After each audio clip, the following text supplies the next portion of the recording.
Сәлеметсіздер ме оқушылар?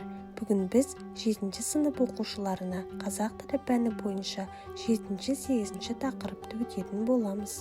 Оқушылар, бүгін біз ауасыз тіршілік жоқ деген тақырыппен танысамыз. Ауа неден тұрады? Ауаның құрамы азот, оттегі, көмірқышқыл газы, агуадан тұрады. Тыңдалым бірінші тапсырма. Оқушылар, бірінші тапсырманы орындау үшін аудионы мұқият тыңдаңыздар. Айтылым екінші тапсырма. Сұрақтарға жауап ізде.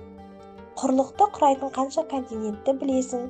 Европа, Азия, Африка, Солтүстік Америка, Оңтүстік Америка, Океания, Антарктида. Жеті құрлықтағы жануарлар мен өсімдіктердің тіршілік етуіне ауа мен климат қалай әсер етеді?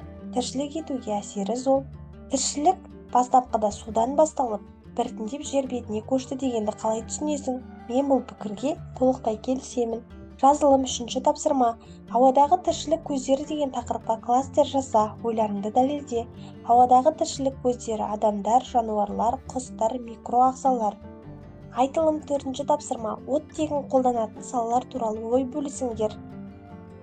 Өнеркәсіптік формада оттегін өндірудің негізгі әдісі 1895 жылы Карл Пол Готфрид фон Линде мен Уильям Хэмсонның өздері жасаған әдіс.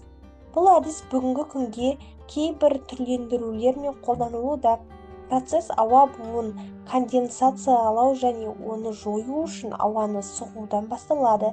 Кейін көміртегі диоксиді, ауыр көмірсутектер мен қалған суды кетіру үшін сеолит пен силикагель қоспасы арқылы ауа електен өткізіледі. Кейіннен сұйық ауаның компоненттері фракциялық дистилляция арқылы бөлініп, ондағы газдардың олардың әртүрлі қайнау температуралары арқылы бөлінуіне қол жеткізіледі. Бұл әдіс арқылы 99% тазалық пен оттегін алуға болады. Тілдік бағдар, көптік, тәуелдік және жіктік жалғаулар. Оқушылар, ережені мұқият оқып, жаттап алыңыздар. Алтыншы тапсырма. Айтылым жазылым. Тыңдалған мәтіндегі сөздердің қандай жалғауда түрленіп тұрғанын анықта. Оларды кестеге салып, қолданыстағы мағынасын түсіндір. Оқушылар, бұл тапсырманы орындау үшін аудионы мұқият тыңдаңыздар. Жазылым жетінші тапсырма. Берілген сөздерді қолданып, сөйлем құрау қажет. Ауа арқылы жер бетін мекендеген барлық тіршілік көзі өмір сүріп келе жатыр.